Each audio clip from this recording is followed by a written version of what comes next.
Good morning all of you. Welcome to Mehta digital classes.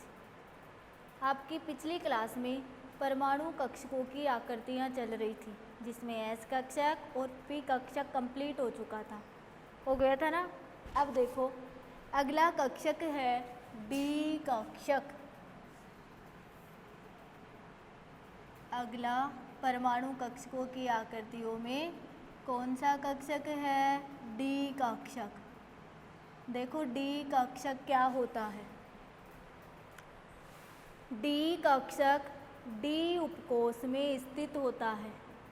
जिस प्रकार S कक्षक किस में स्थित था? एस उपकोष में। पी कक्षक किस में स्थित था? पी उपकोष में। इसी प्रकार डी कक्षक कहाँ स्थित होता है? डी उपकोष में। डी उपकोष में 5 डी कक्षक होते हैं, जहाँ मैंने चुंबकीय क्वांटम संख्या में आपको बताया भी था। D X Y, D X Z, D Y Z, D X square minus Y square और डी जेड स्क्वायर। डी कक्षक की आकृति द्विडंबलाकार होती है। कैसी होती है? द्विडंबलाकार। एस कक्षक की आकृति गोलाकार थी, पी कक्षक की आकृति डंबलाकार थी और डी कक्षक की आकृति कैसी होती है? द्विडंबलाकार होती है, 2 डंबल जैसी। इसका मतलब कितनी पालियाँ होंगी? 4। तो प्रत्येक डी कक्षक में कितनी पाली होती है? 4 पाली होती है। डी कक्षक में नोडल सतह n-3 होती है। प्रत्येक डी कक्षक में 2 नोडल तल होते हैं। नोडल सतह तो क्या होती है? n-3 और नोडल तल कितने होते हैं? 2 होते हैं। ओके बच्चों, तो डी कक्षक देखो, डी कक्षक का पहला पॉइंट है डी कक्षक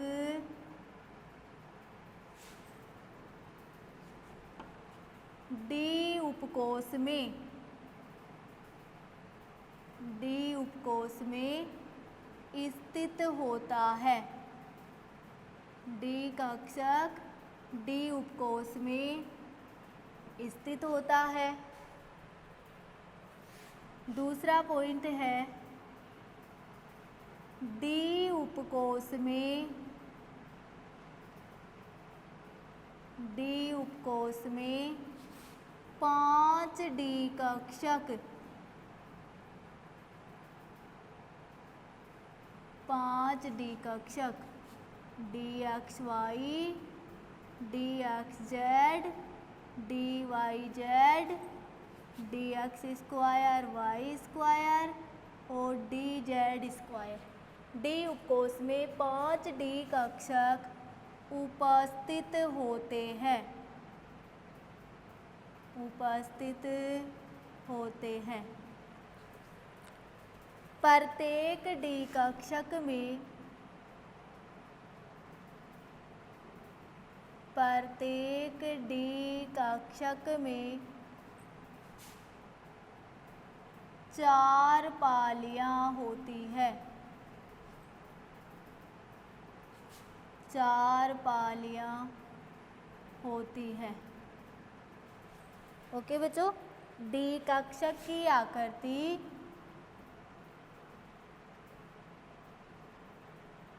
डी कक्षक की आकृति द्विडंबलाकार,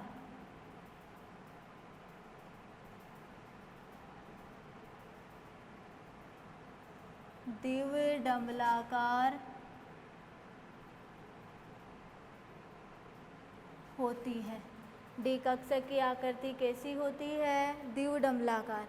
अब देखो आकृतियाँ बनाओगे डी कक्षक की।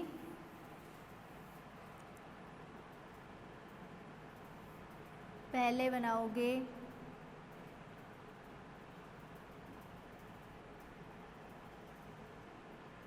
ये हो गया डी एक्स वाई, एक्स और वाई,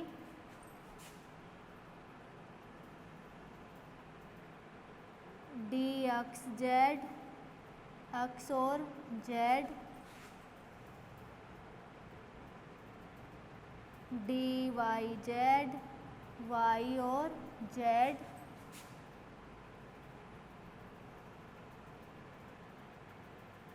डी एक्स स्क्वायर और वाई स्क्वायर, अक्ष और वाई,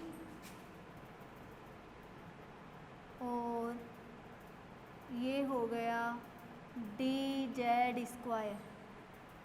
ओके बच्चों, इन तीनों डी कक्षकों को T2G डी कक्षक कहते हैं, जो अक्षों के बीच में होती है, और इन दोनों डी कक्षकों को EG जो अक्षों के ऊपर होती है। इनमें तो पालियाँ किसके बीच में होगी? अक्षों के बीच में। देखो डी अक्ष वाई है, तो ये तो अक्ष की पाली हो गई, और ये किसकी पाली हो गई? वाई की। डी अक्ष जेड है, ये तो अक्ष की पाली हो गई, और ये किसकी हो गई? जेड की। बोलो आकृति कैसी है? द्विडंबलाकार। दो डंबल है कि नहीं? एक और दो। कितनी पालियां हैं? 4। 1 2 3 और 4। ओके बच्चों, तो देखो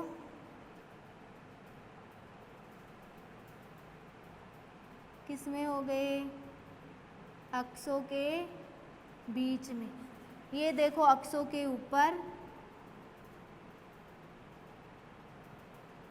डी एक्स स्क्वायर, और ये हो गया डी वाई स्क्वायर। ये डी जेड में देखो एक पाली तो अंडाकार आकृति में घूमती है, और दूसरी पाली अक्ष के ऊपर स्थित होती है। ये कौन सा कक्षक है? डी जेड स्क्वायर कक्षक। ओके बच्चों, तो डी कक्षक डी उपकोष में स्थित होता है। डी उपकोष में 5 डी कक्षक D X Y, D X Z, D Y Z, D X square, Y square, D Z square उपस्थित होते हैं। प्रत्येक डी कक्षक में 4 पालियाँ होती है। डी कक्षक की आकृति द्विडंबलाकार होती है। D X Y, D X Z, D Y Z, ये तो कौन से हुए? T2G जो किसके बीच में है? अक्षों के बीच में। D X square minus Y square, D Z square, ये कौन से हुए? EG जो कहाँ है? अक्षों के ऊपर। नोट करो इनको।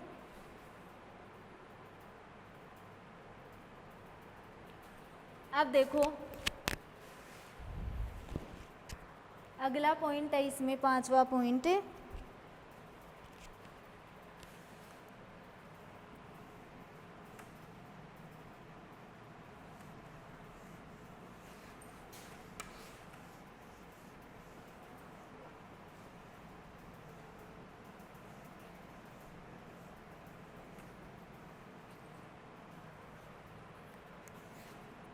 पांचवा पॉइंट है एनडी कक्षकों में नोडल सतह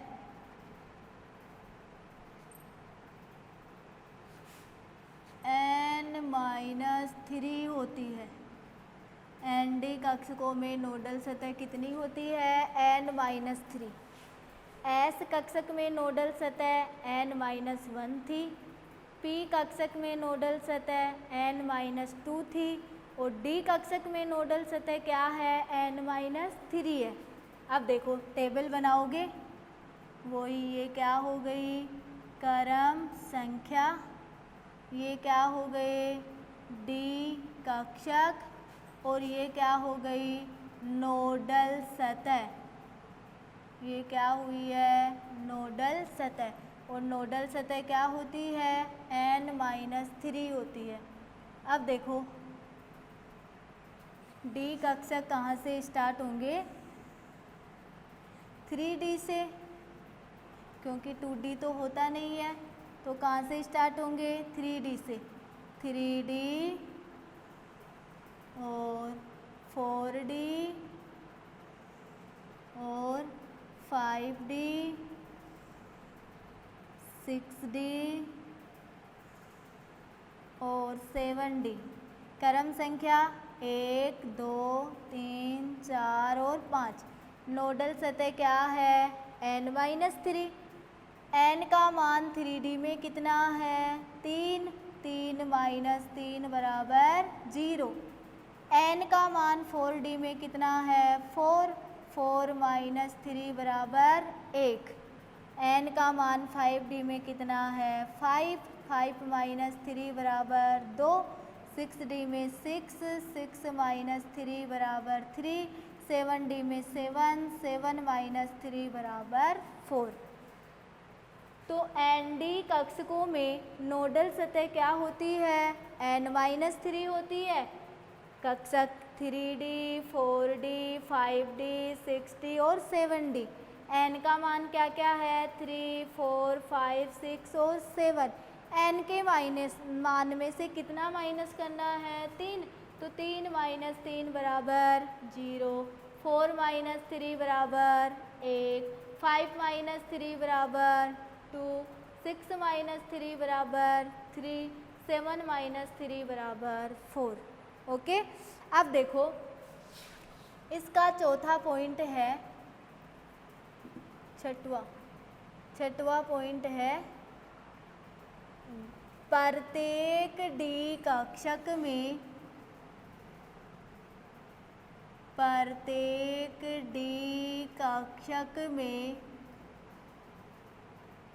नोडल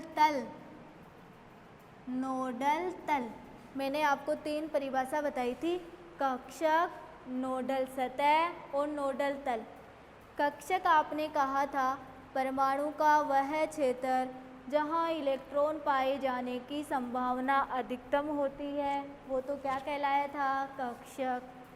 नोडल सतह आपने की थी 2s उपकोषों के मध्य का वह स्थान जहाँ इलेक्ट्रॉन पाए जाने की संभावना क्या होती है 0 होती है, वो क्या कहलाया था नोडल सतह।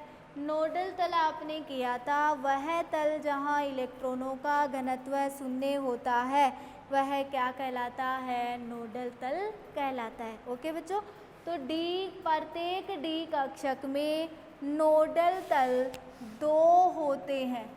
कितने होते हैं 2 होते हैं। एस कक्षक में नोडल तल अनुपस्थित था, पी कक्षक में 1 नोडल तल था और डी कक्षक में कितने नोडल तल होते हैं 2 नोडल तल होते हैं। तो टेबल बनाओगे, ये तो क्या हो गई क्रम संख्या और ये क्या हो गए डी कक्षक और ये क्या हो गया नोडल तल। तो देखो आपके पास डी कक्षक कितने हैं 5 हैं। क्रम संख्या डी कक्षक 1, 2, 3, 4 और 5। डी अक्ष वाई, डी अक्ष Z, D Y Z, D X square और वाई स्क्वायर और डी जेड स्क्वायर। इनमें तो नोडल तल क्या होगा 0 दोनों में। अब मैंने आपको पी कक्षक में भी नोडल तल निकालना सिखाया था। आपके पास कितनी अक्ष होती हैं 3 अक्ष वाई और जेड, ठीक है। तो डी अक्ष वाई में 3 में क्या नहीं है जेड नहीं है, तो एक बार अक्ष के साथ में जेड लगा दो और एक बार किसके साथ में वाई के साथ में। अक्ष जेड में क्या नहीं है वाई, तो अक्ष वाई और वाई जेड। वाई जेड में क्या नहीं है अक्ष, तो अक्ष वाई और जेड अक्ष। ये क्या होती है नोडल तल होती है। तो एन डी कक्षकों में नोडल सतह n-3 होती है। नोडल तल कितने होते हैं 2 होते हैं।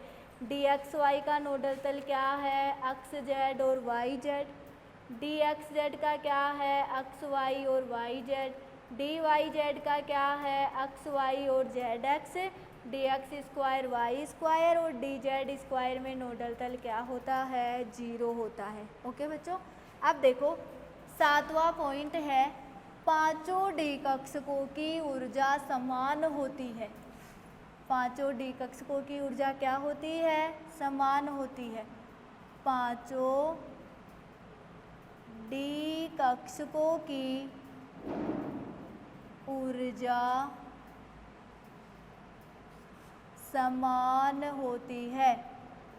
पांचों डी कक्षकों की ऊर्जा समान होती है, जिसे समभ्रंश कक्षक कहा जाता है।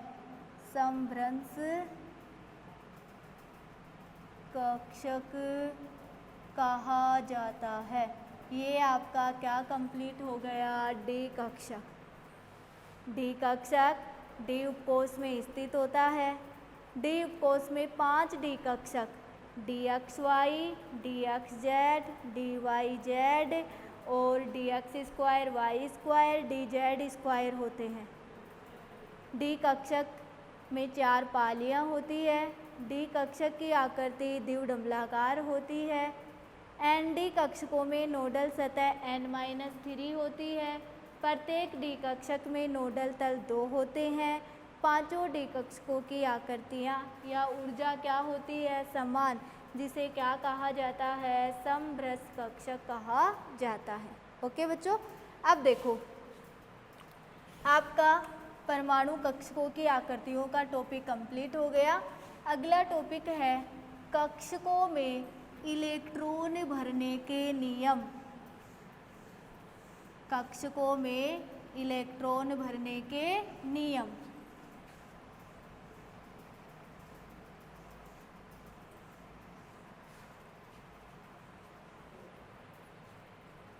अगला टॉपिक है कक्षकों में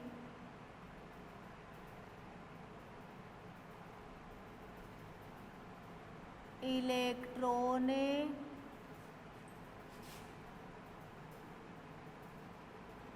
भरने के नियम। कक्षकों में इलेक्ट्रॉन भरने के नियम। देखो कक्षकों में इलेक्ट्रॉन ऑफ-बो, जिसे ऑफ-बाउ नियम भी कहते हैं। परमाणु के कक्षकों में इलेक्ट्रॉन ऑफ-बो नियम के अनुसार भरे जाते हैं। ऑफ-बो नियम निम्न नियमों पे आधारित होता है और 3 नियमों पे आधारित होता है। पहला नियम है पाउली का अपवर्जन सिद्धांत या पाउली का अपवर्जन नियम। दूसरा नियम है कुंड का अधिकतम बहुलकता का नियम और तीसरा नियम है n+l का नियम। तीसरा नियम कौन सा है? l+n का नियम। अब देखो तो कक्षकों में इलेक्ट्रॉन भरने के नियम। परमाणु के कक्षकों में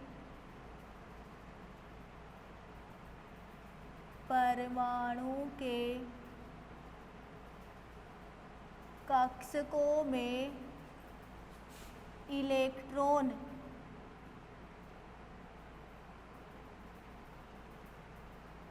ऑफ-बो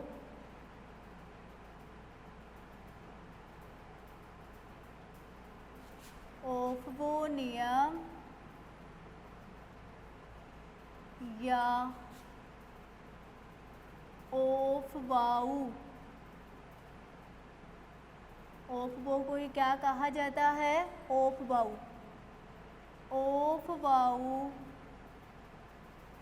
नियम के अनुसार भरे जाते हैं। नियम के अनुसार भरे जाते हैं। परमाणु के कक्षकों में इलेक्ट्रॉन ऑफ-बो नियम या ऑफ-बाउ नियम के अनुसार भरे जाते हैं। ऑफ-बो नियम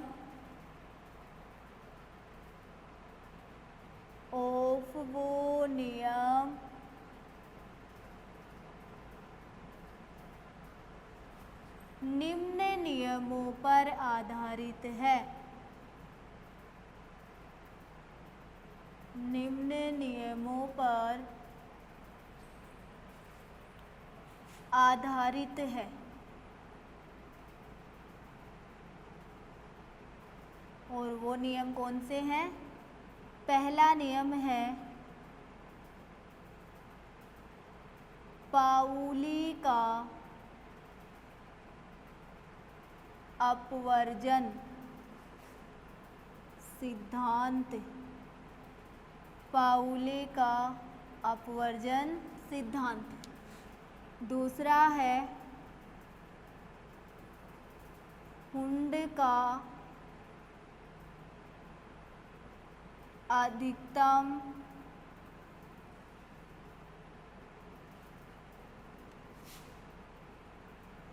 बहुलकता का नियम। और तीसरा है N प्लस L का नियम,